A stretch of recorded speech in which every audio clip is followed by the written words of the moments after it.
नमस्कार मित्रगणों, LUCC, एलजेसीसी, Swami Vivekananda, option 1 नाम अलग हो सकते हैं, कंपनी एक है। ये समीर अग्रवाल, रवि तिवारी, आलोक जैन की मिली भगत से खोली गई एक कंपनी है। कोई कह रहा है ये फर्जी है, कोई कह रहा है ये रजिस्टर्ड है, यानी कि मान्यता मिली है। मान्यता तो कृषि विभाग से समिति के तौर पर मिली, पैरा बैंकिंग के तौर पर नहीं। ये अधिकारियों से जब बात की तो इससे पता चला, और तमाम चीजों से, और रिकॉर्ड में भी कागज है। लेकिन काम हो रहा था पैरा बैंकिंग का पैसा लेकर जमा करना, एफडी, आरडी और तमाम बैंकों की तरह। हालांकि एटीएम खोल लिया, यानी कि आदमी को धोखे में रखना कि बैंक है, जबकि बैंकिंग का कोई लाइसेंस ही नहीं है। ठीक है, तमाम प्रेस कॉन्फ्रेंस, एसपी और तमाम प्रशासनिक अधिकारियों ने भी कार्रवाई की। कार्रवाई के लिए कानून है, बैंकिंग एक्ट और पैरा बैंकिंग के नियमों के विपरीत ही सब चीज इनका दिख रहा है। लेकिन सवाल उठता है कि क्या पैसा मिलेगा पीड़ितों को जो एलयूसीसी, एलजेसीसी, ऑप्शन 1 स्वामी विवेकानंद के हैं? तो ये रजिस्टर्ड हो या गैर रजिस्टर्ड हो, पीड़ितों का पैसा हर हाल में मिलना है। ये देश का कानून और चीजें बताती हैं।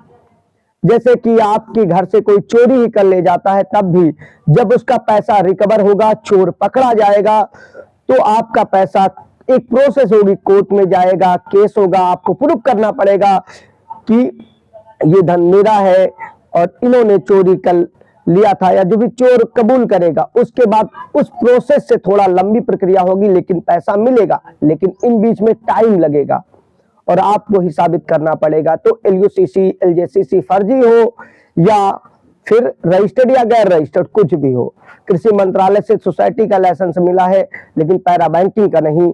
लेकिन फिर भी आपका पैसा कुछ दिनों में, कंपनी भागी नहीं, अपने दफ्तर बंद कर गई, अगर भाग भी गई उदाहरण के लिए, तब भी आपका पैसा पूरी तरीके से सुरक्षित है, कानूनी पचड़े में चला गया है। अब ईडी, पुलिस और तमाम एजेंसियों का काम है इसकी जांच करना।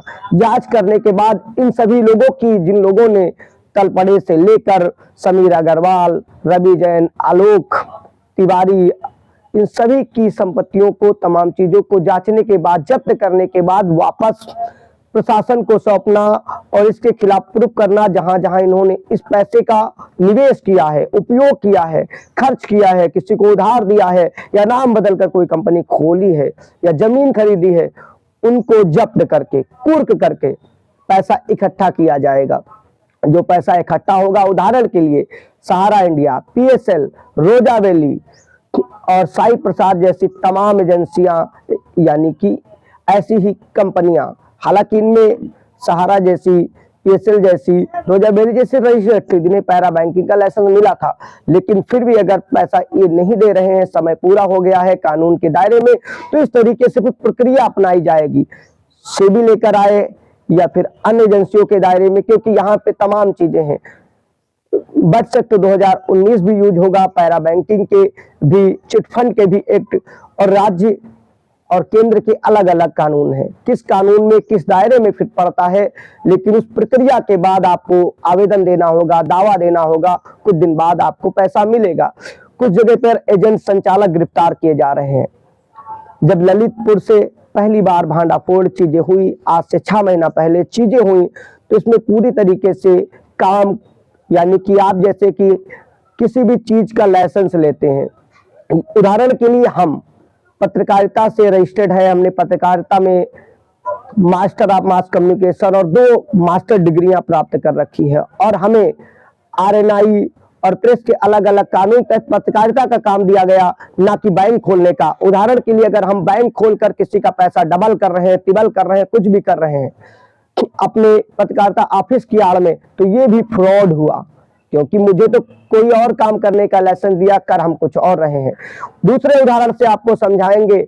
आप एक किराना की दुकान खोलते हैं, किराना की दुकान में आपको किसी चीज की लाइसेंस की जरूरत नहीं पड़ी, लेकिन वो काम जिसके लिए लाइसेंस पड़ती है, भांग का ठेका, दारू का ठेका, या फिर वो चीजें, मादक पदार्थ के अतिरिक्त वो दवाइयां जो प्रतिबंधित है, यानी कि मेडिकल का काम, उसी किराना स्टोर के साथ में अगर करने लगे, तो ये फ्रॉड हुआ, फर्जी हुआ। वो जिनका मुझे लाइसेंस नहीं मिला, वो काम करना अपराध की श्रेणी में आता है। ड्रग्स कंट्रोल विभाग उधर से करेगा, इधर मादक विभाग अलग से करेगा। तो इसी तरीके से इनका कुछ और काम था।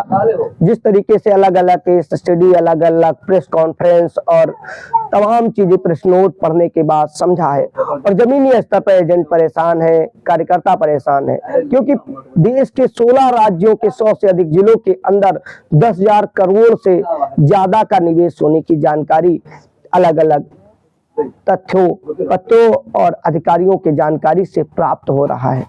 यानी कि एक तरीके से ये फर्जीवाड़ा, और इसके अंदर एजेंट शुरुआत में जरूर होगा लेकिन अंत में ये प्यार से बरी हो जाएंगे, क्योंकि अधिकतर पीड़ित है जो जानबूझकर चीजें हुई। इन्होंने सिस्टम के आड़ में सरकारी चीजों का भी दुरुपयोग किया है।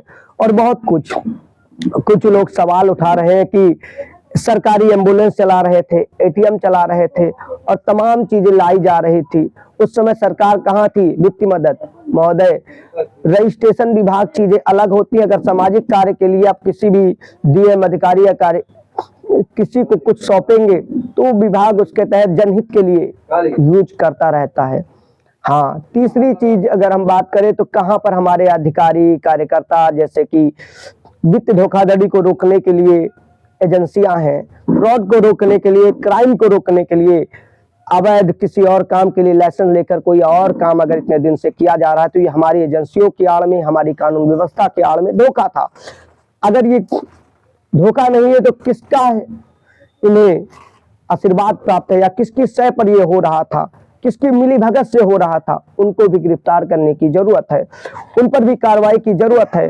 फेलियर भी है, तमाम चीजें भी हैं, लेकिन एक अंतिम सत्य है कि इन सब चीजों के आड़ में आम आदमी पिस गया। किसी ने बच्चे की पढ़ाई, आगे काम के लिए, निवेश के लिए, शादी के लिए, जेवर के लिए, दुकान के लिए या स्वास्थ्य किसी अन्य काम के लिए जो चीजें ली और उसके लिए एक हसीन सपना देखा कि हमारा इतने समय बाद पूरा होगा, उसके काम अटक गए। अब अपने ही पैसे के लिए एक तो अवसाद में जाना, उसके बाद दर दर की ठोकर खाना, बहुत सी चीजें।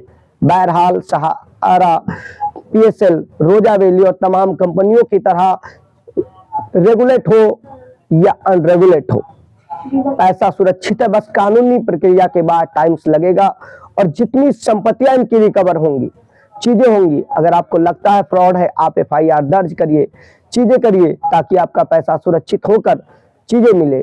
एजेंट के अपने अलग तर्क हो सकते हैं, संबंधित कंपनी के अपने अलग तर्क हो सकते हैं, कई मीडिया और तमाम चीजों को दबाने की या उनके लोगों से मिलकर तमाम तरीके से अलग अलग लाभ पहुंचाकर चीजें पलटाने की भी कोशिशें हो रही हैं। सत्य एक है, तथ्य एक है कि अगर इन्होंने नियमों के तहत, तमाम चीजों के तहत अगर सत्यता चीजें नहीं की हैं, अगर उल्लंघन किया है तो जाहिर सी बात है कानून की रडार में कार्रवाई होगी ही।